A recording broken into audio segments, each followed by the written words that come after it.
Hello and welcome, Success Grid Nation, to this episode of the Success Grid podcast with your host, Hussein Talib. In this episode, I have with me Christian Espinosa. He is a best-selling author and entrepreneur, excels in cybersecurity and real estate. He inspires others to harness their innate wisdom, overcome perceived barriers, and courageously treat new paths. An adventure enthusiast, Christian has completed 24 Ironman triathlons and 2 of the 7 summits. Oh, wow, that's you are like some kind of a Superman, huh? Embodying transformative leadership and relentless exploration. We are going to be talking about how he built his business in the cybersecurity space, how he started over now, and how he sold that business. So, Christian, welcome to the podcast. Yeah, thank you for having me on, Hussein. I I'm like to appreciate the great intro too. Thank you. I'm glad you are joining me for this one. So, I want to know a little bit about what you did in the Ironman, and you participated in like not just one, not just two, not three, not five, not 10, 24. So that's a lot. But first of all, because this is the Success Secret podcast and you've been through a lot, you built businesses, you sold businesses, you started over. What does success is to you, and how do you see other people have certain misconceptions what success is? I think success is highly personal, is how you define it. So for me, success is when I feel like I'm progressing in my health, my wealth, in my relationships. And it's also when I feel like I'm comfortable with who I am and where I am. That's a measure of success to me. The other aspect of success is I like to have enough, health, wealth, and solid relationships where I can kind of do what I want to do and not be under the thumb of somebody else. That's how I define success. Yeah, definitely. So now, uh, let's talk a little bit about. I want to go to talking about how you build your businesses in cybersecurity space and how you start over. But first, I want to get the stories of the Iron Man, because and you climbed, I think, 2 summits of the 7 summits in the world. So that's these achievements are not really easy achievement on the personal level. So why are you that much invested in being involved in an Ironman competition, let's say, and you not just did it once, you did it 24 times. So that's you are like a Superman kind of. Well, I started off doing triathlon as a bet. A friend of mine who's very competitive bet me uh, to race him in a triathlon, and I never even knew what a triathlon was, and I didn't know how to swim. So I learned how to swim. I borrowed a bike, and then I beat him at the race, which is great because he's a good smack talker, and it's nice to kind of quiet him down a little bit. And then after that, I thought, you know what, I'm going to do another triathlon because it gave me a purpose for working out. I used to just go to the gym and lift weights and do stuff, but when you train for a triathlon, you have to get better at swimming, better at biking, better at running. And then I just kind of kept doing them. And then I was like, okay, I've done a quarter distance, I've done a half distance. I might as well do a full distance one. And then once you do a full distance one, which is a full Ironman, it's 140.6 miles. Then after that, you're like, okay, now what? I guess I'll do another one because they're in cool locations and it's a very transformative experience. It's not easy, like you say. It's a lot mental, physical, a little bit spiritual. So it's like putting yourself through that sort of pain for a day and the preparation leading up to that. To me, has really transformed me and my resilience. It's made me much more resilient because when you complete an Ironman or anything difficult, it makes you realize you're much more capable than you thought you were. Most of our limitations, almost all of them, are self-imposed. And when you do something very challenging, you come to terms with that's self-imposed, and your limitations are just something you've made up. Yeah, exactly. Like we put a lot on ourselves, we limit ourselves without even, let's say, trying. Now, sometimes we think that certain things require work, but life in general requires work. Like you have to walk to a certain place. Now, the amount of effort differs from one thing to other, but eventually there is some kind of effort. So we need to put ourselves in a place that we push ourselves a little bit more and more every day. So that's the, let's say, the purpose of our lives is to go in a higher level of ourselves every day. That's very important. So now, in regards to business, when we talk about cybersecurity, when you started your business the first time, didn't you think that this is something that is hard, or did you think like your thoughts on the Ironman competition? Let's say, I can learn, I can do, or do you already have some experience in regards to cybersecurity and how it works and how it's done, or did you have some help starting that business? How did that start? So I did freelance work for about 6 years, where I traveled the world teaching cybersecurity courses and doing penetration testing, which is ethical hacking. And I was doing it as a solopreneur. I was making a lot of money, but I got bored with it. I worked like 6 or 7 months a year and took the rest of the time off. But I got bored. I felt like it wasn't growing and it wasn't challenging enough. So I thought, okay, one way to really challenge me to grow is to start my own business and hire up people and try to grow the business. And that's what I did. And I made a lot of mistakes, like probably every mistake you could possibly make. I made with bad hiring decisions, not understanding sales, not understanding marketing, not having systems in place. But through that process, I grew a lot. And that's really what I was seeking, is that personal growth. I think it's very important to invest in yourself and grow so you have more skills tomorrow than you have today. And I fortunately was able to sell that company in 2020. And then I had an exit, and then I started a new company, Blue Goat Cyber, just a couple years ago. Okay. So why did you think that you don't want to continue with the business that you already started? Because you thought yourself you got an offer that was compelling enough for you to sell and get this amount of money, and you already, of course, have the experience of building a similar company. So thought to yourself, yes, this time it would be a little smoother this time to build the business that is similar to what the one that I already have. I was getting kind of burned out, to be honest, when I sold my first business, and then it was during COVID. So 40% of my business was training. We did in-person cybersecurity training. So because COVID happened, that line of business went away. And then we did medical device cybersecurity testing and assessments. And a lot of manufacturers, because of world uncertainty, were not making buying decisions. So financially, the company was struggling a little bit. I had to let some people go because of the COVID and lack of training. And the opportunity just came up to sell the company. And I thought, okay, maybe this makes sense at this juncture because of the COVID situation, my personal situation. So I decided to sell the company.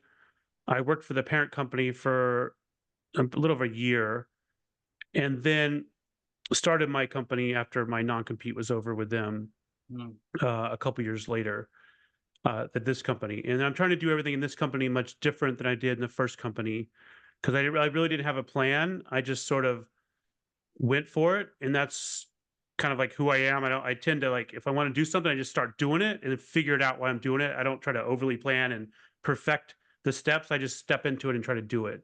No, yeah, I think that's an amazing message for people who are having an idea for a business, just to stop planning because if we keep planning, we will never go into action. It's important to dive in and start, because if you are not in the, let's say, in the field, you would not know what's required, what's working, what's not working.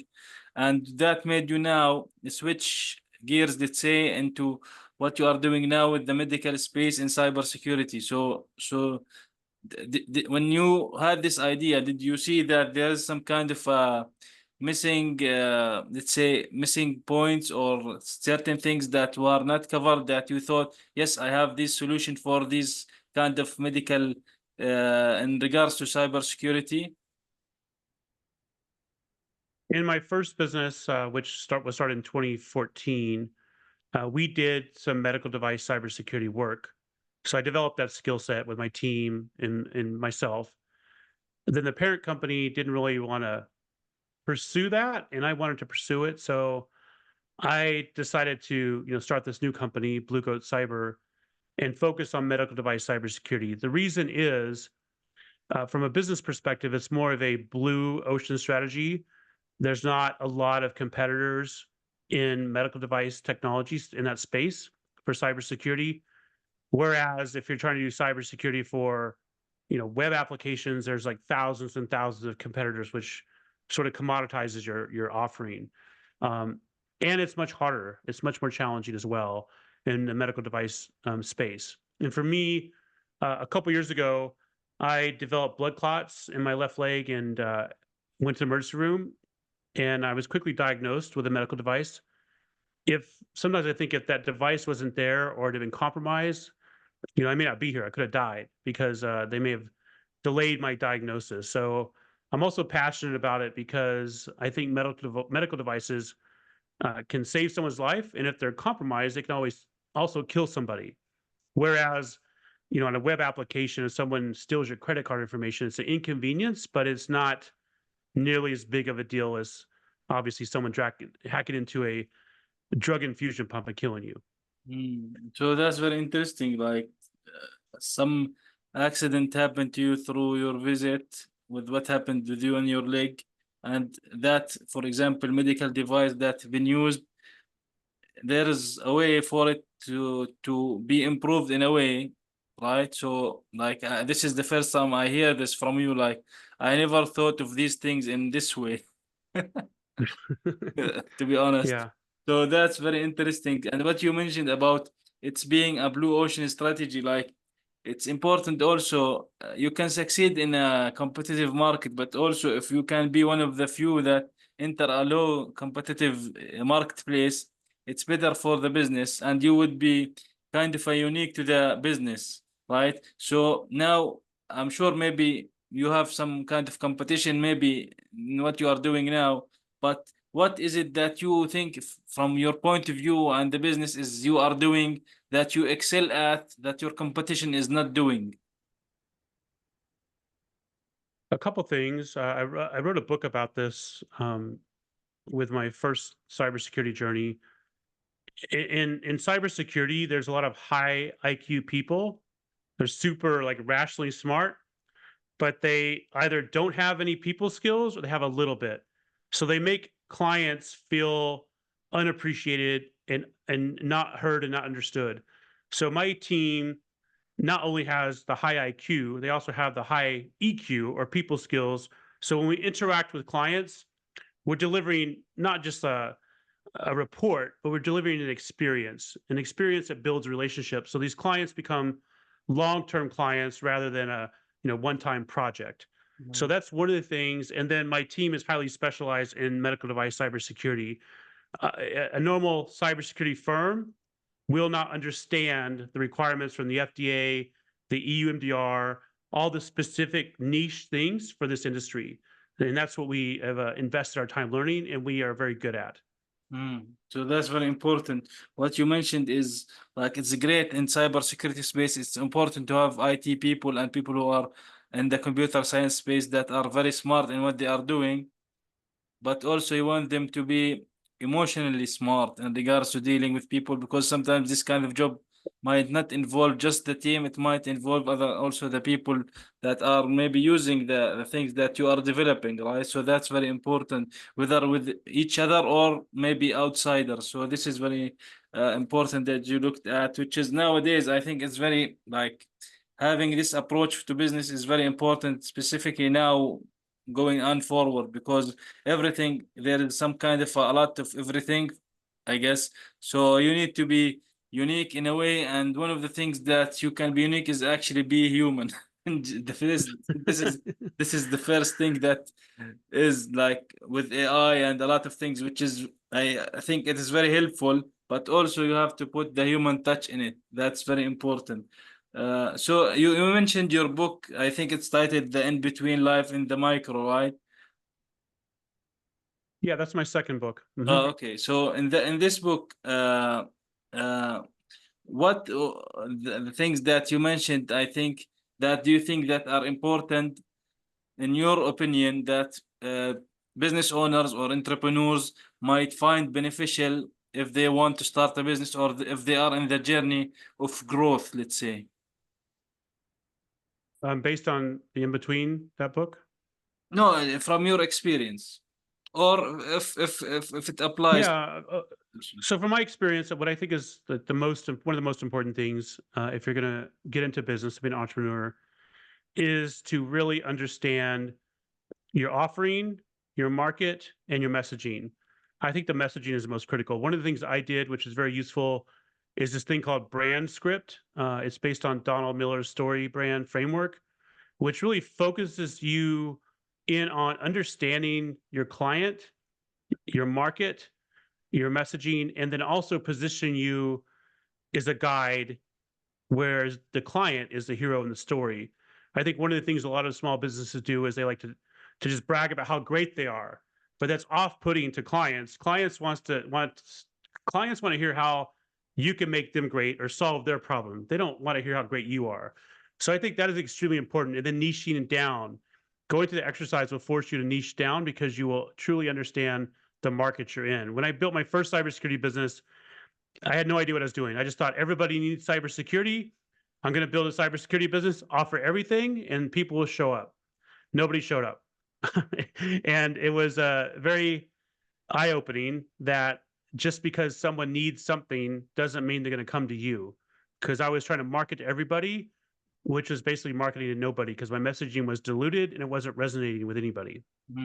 So that's very important. Like to have some kind of a focus is very important, especially now, like we talked about, there is a lot of competition in almost everything in the world, in every product or service. So to niche down in a way that you are unique to the marketplace, like what you are doing now in regards to the medical cybersecurity business, which is very impressive actually.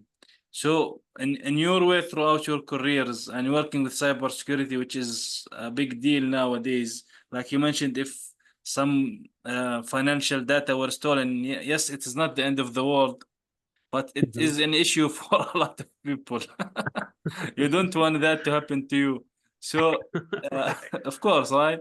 So, what would be in, like, let's say maybe the things that you focus on in the cybersecurity space business that you ensure certain things that are would not be allowed for infiltrators. You talked about ethical hackers, but do you think that when we talk about ethical hackers also, these are the people who are working behind the scenes in the businesses like yourself maybe, or the employees that you have to forbid regular hackers, let's say, from using the financial data or the medical data of the customers, right? Right. Yeah, I think one of the challenges of cybersecurity is you can think you have great defenses and all these controls in place to keep out the criminals, but you don't really know. So, like Ronald Reagan in the US has this phrase like trust but verify. I think we want to trust we have the right controls in place and our financial data or medical devices secure, but we also want to verify it. And the way to verify that is to hire an ally, like a white hat hacker or someone like my company, to try to break into your environment. Because if we can get in, then obviously the cyber criminals can get in because we use the same tactics. But if we get in before they do, we can tell you how to fix those holes and close those gaps in your environment. Definitely. So throughout your business career, building a business, selling it, and now uh, starting this one, what is the worst advice that someone that have ever told you? The worst advice? Yeah. I don't know that you get a lot of advice when you start a business. Like advice starts coming from everybody, and I generally ignore everyone's advice unless they are further along than I am. Like I'm not going to take financial advice from someone making less money than me. I'm not going to take health advice from someone less healthy than me. I'm not going to take relationship advice from someone that doesn't have an ideal relationship or the relationship is not better than mine. I may listen to them, but the advice goes with kind of a grain of salt. And when I started my company, most people tried to talk me out of it. That's probably the worst advice I got. Most people are like, why are you leaving your solopreneur work? Why are you leaving your full-time job when you're making all this money? You've got 3 weeks vacation, you've got benefits, blah, blah, blah, blah. And I'm like, I don't care. This is what I want to do. And they would constantly try to talk me out of it.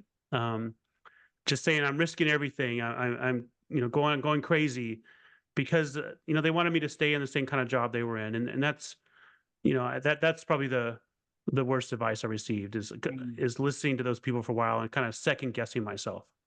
So you would recommend to not listen to people who especially, let's say, oppose you, because we as a humans, we live one life and we should have some kind of take some risks from once in a while, right? So this is very important. Like eventually you, if you did not take the risk, you would not know where you would go or how far you would go.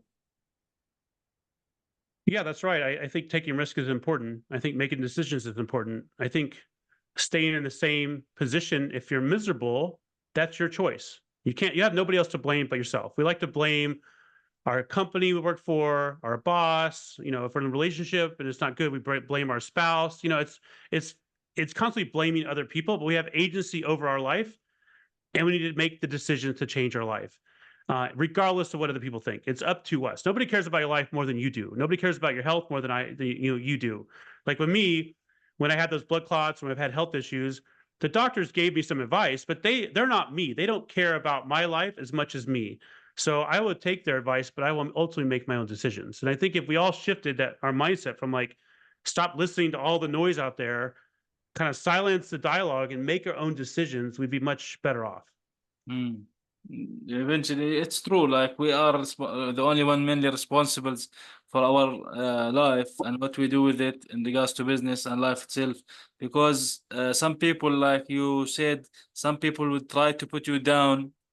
Most of people, that's what happens, unfortunately, for multiple reasons. And some people would actually encourage you, but eventually, it's your decision to choose what you are going to do, because that's important, because we would not know the results of what we are thinking of unless, like you mentioned, we take actions toward it, which is the most important thing in general in business and in life also. So that's what should be done. We should not be afraid of like being in this circle or zone of comfort, I guess.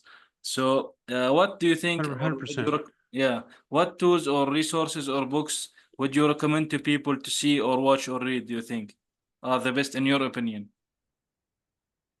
Well, there's a lot of them out there. I think Think and Grow Rich is a classic book to read. It's not just about being rich, financially, but rich in life. I think that's a good book. One of the best books for me was Mindset by Carol Dweck. It's about a growth mindset versus a fixed mindset, and the psychology behind that. I think that's a really great book. And I watch a lot of YouTube videos.